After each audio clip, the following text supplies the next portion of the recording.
Je me suis souvent demandé pourquoi David avait une place si spéciale dans le cœur de Dieu, et je pense que c'était parce que Dieu connaissait le cœur de David. C'était un homme avec qui l'Esprit était venu pour demeurer, mais David savait très bien que sa relation avec le Saint-Esprit n'était pas garantie d'être une chose permanente. David était conscient qu'en raison de ses transgressions, l'Esprit pouvait le quitter et le rejeter comme Dieu avait rejeté Samson et Saul. Bonjour bien-aimés, bienvenue sur la chaîne Evanescence Pictures. Nous sommes heureux de vous présenter cette vidéo sur le Saint-Esprit. Mais avant de commencer, abonnez-vous à la chaîne et aimez la vidéo pour aider la chaîne à grandir et à produire plus de contenu. Dieu vous bénisse. Le Saint-Esprit dans la vie de Saul et David. Nous avons déjà vu les résultats de la puissance du Saint-Esprit quand il est tombé sur quelques individus sélectionnés pendant l'ère de l'Ancien Testament. Il a donné des pouvoirs spéciaux à certains dans leur savoir-faire. Avec d'autres, il a utilisé leur langue pour parler, leur donnant la capacité de diriger ou de guider. Aujourd'hui, dans le cadre de notre héritage en tant qu'hommes et femmes nés de nouveau, nous avons la promesse du Maître lui, même de la résidence du Saint-Esprit. C'est le plan et le dessein de Dieu que tous ceux qui sont nés de nouveau soient remplis de l'Esprit, mais il n'en était pas ainsi à l'époque de l'Ancien Testament. Ni Moïse, ni Joseph, ni Gédéon, ni Samson n'étaient remplis de l'Esprit à cause de quelque chose de spécial en eux. Ils n'ont rien fait pour mériter la présence du Saint-Esprit. Dieu leur a fait ce don souverainement. Ils n'avaient rien à voir avec cela, et ils ne pouvaient pas non plus recevoir le cadeau en le demandant.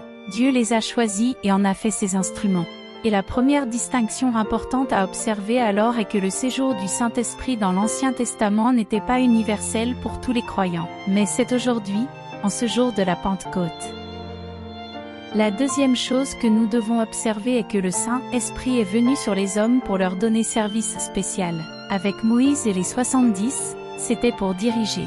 Avec les ouvriers dans le désert, c'était pour construire le tabernacle qui serait une habitation de Dieu. C'était la conception de Dieu et elle devait être parfaite dans la construction et le plan.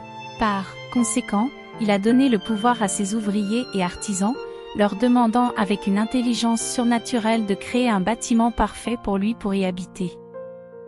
Le Saint-Esprit a été donné pour effectuer un travail spécial et précis. Nous connaissons tout le récit de Saul qui a été oint roi d'Israël et habilité chaque fois que le Saint-Esprit est venu sur lui. Mais nous lisons que l'Esprit du Seigneur s'est éloigné de Saul, et un mauvais esprit du Seigneur l'a troublé. 1 Samuel 16h14. C'était un homme qui avait accompli de grandes actions par la puissance de l'Esprit, mais maintenant, en raison de la nature temporaire de la présence intérieure de l'Esprit, l'Esprit est parti et Saul s'est retrouvé sans sa présence et sa puissance. La présence du Saint-Esprit n'était pas quelque chose de permanent avec Saul. Il n'est venu sur lui qu'à intervalles réguliers. Il y a cependant quelque chose qui m'a profondément touché le cœur, et je crois que c'est une exception à ce que je viens de dire. Cela concerne David. Je me suis souvent demandé pourquoi David avait une place si spéciale dans le cœur de Dieu, et je pense que c'était parce que Dieu connaissait le cœur de David. Le psaume 51 révèle le véritable cœur de David. Il était désolé pour son péché avec Bethsabée. Son péché ne pouvait être caché à la nation sur laquelle il régnait. Elle était en plein air et ne pouvait être niée. C'était un homme avec qui l'Esprit était venu pour demeurer, mais David savait très bien que sa relation avec le Saint-Esprit n'était pas garantie d'être une chose permanente. David était conscient qu'en raison de ses transgressions, l'Esprit pouvait le quitter et le rejeter comme Dieu avait rejeté Samson et Saul. David savait que tant que l'Esprit avait été pris à Samson, aussi sûrement que l'Esprit avait quitté Saul, l'Esprit pouvait aussi le quitter. David a donc demandé à Dieu, sur la base de sa miséricorde, de le purger de son péché et d'appliquer le sang du sacrifice et l'eau de purification. Si vous voulez voir la sincérité du cœur de David, si vous voulez voir le vrai David, vous le verrez comme il s'écria dans le 51e psaume, « Aie pitié de moi, ô Dieu, selon ta bonté, selon la multitude de tes tendres miséricordes efface mes transgressions. » Psaume 51, 1. Aujourd'hui, il y a des hommes et des femmes qui étaient autrefois utilisés de Dieu qui ne reconnaissent pas leurs péchés. Si vous êtes une de ces personnes, Votre point de départ en ce moment est d'arriver à l'endroit où vous reconnaissez vos transgressions et vos péchés devant Dieu. David a dit, « Contre toi, toi seul, j'ai péché, et j'ai fait ce mal à tes yeux, afin que tu sois justifié quand tu parles, et sois clair quand tu juges. Voici, j'ai été modelé dans l'iniquité, et dans le péché ma mère m'a conçu. Voici, tu désires la vérité dans les parties intérieures, et dans la partie cachée tu me feras connaître la sagesse. Purge-moi avec de l'hysope, et je serai propre, lave-moi, et je serai plus blanc que la neige. Fais-moi entendre la joie et la joie, afin que les os que tu as brisés se réjouissent. Cache ton visage de mes péchés et efface toutes mes iniquités. Crée en moi un cœur pur, ô Dieu, et renouvelle en moi un esprit juste, puis vient le cri du plus profond du cœur d'un homme qui se repent de son péché. Nous voyons ici un cri de véritable repentir, et en même temps un aperçu de la plus grande peur que David ait jamais connue. Il est dit dans les 7 mots suivants de ce psaume, verset 11, « Ne me retire pas ton Saint-Esprit ». David savait que le Saint-Esprit avait été pris à Saül.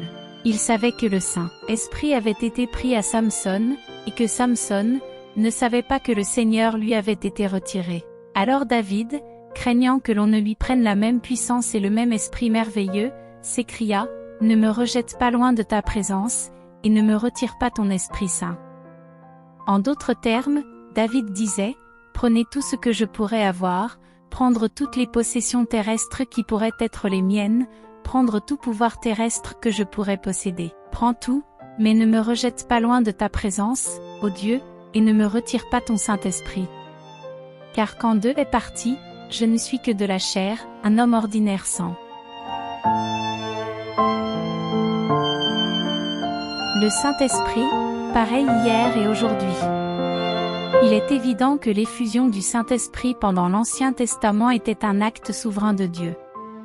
Sans crainte de contradiction, je dis que tous les prophètes de l'Ancien Testament ont parlé alors que la vérité leur était révélée par le Saint-Esprit. Les Écritures de 1 Corinthiens 2, octobre 2011 confirment ma déclaration, Dieu nous a révélé les choses que Dieu nous a préparées par son Esprit, car l'Esprit sonde toutes choses, oui, les choses profondes de Dieu. Car quel homme connaît les choses d'un homme, si ce n'est l'Esprit de l'homme qui est en lui? De même les choses de Dieu ne connaissent personne, mais l'Esprit de Dieu.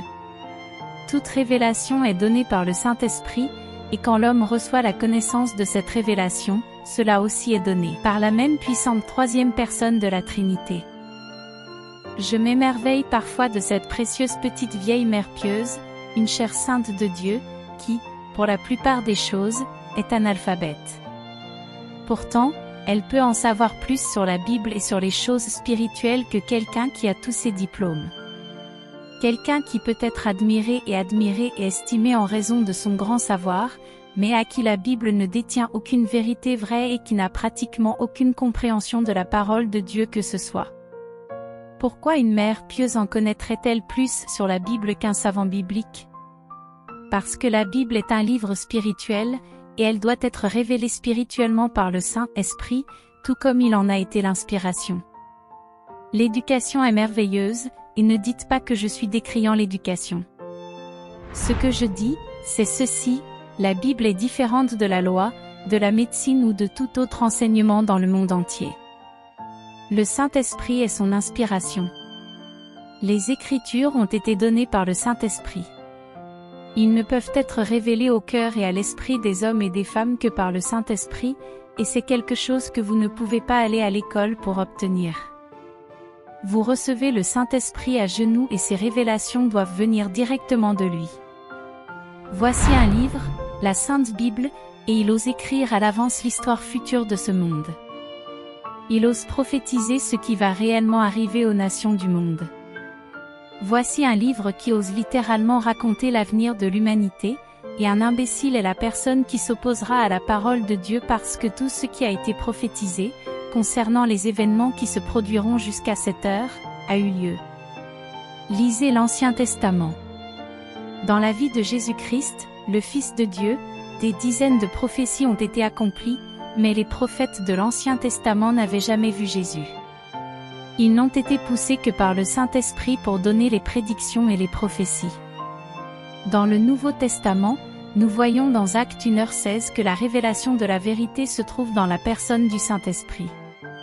Les disciples étaient rassemblés dans la chambre haute et Pierre a dit, « Hommes et frères, cette écriture doit avoir été accomplie, ce que le Saint-Esprit par la bouche de David a dit avant concernant Judas. » Ici, Pierre faisait référence au psaume 41, 9 concernant la trahison de Jésus. « Oui, mon propre familier, mon ami, en qui j'ai confiance, qui a mangé de mon pain, a levé le talon contre moi. » Si vous ne pensez pas que la Bible est le livre le plus surnaturel, si vous ne pensez pas que la Bible est le livre le plus à jour jamais écrit, si vous pensez qu'elle est dépassée et dépassée, mon ami, vous avez une autre réflexion à venir.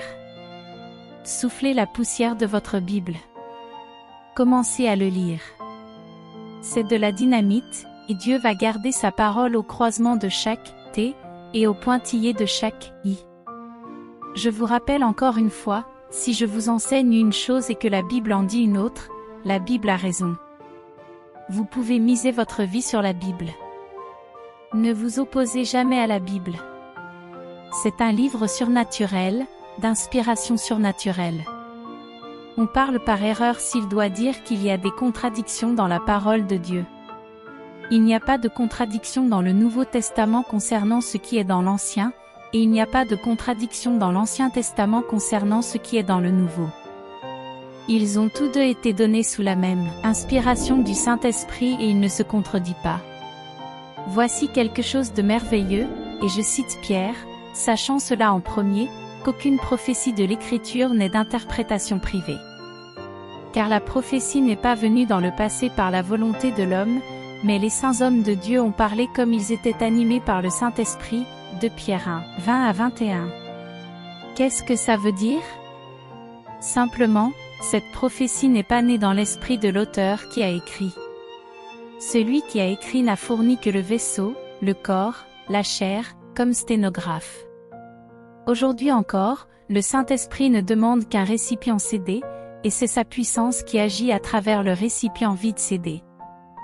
Nous sommes arrivés à la fin de la partie 3 du session avec le Saint-Esprit. Merci d'avoir suivi la vidéo jusqu'à la fin. Si vous n'êtes pas encore abonné à la chaîne, abonnez-vous pour être notifié de nos prochaines vidéos et pour ne pas manquer la suite de la session. Rendez-vous pour la partie 4. À bientôt.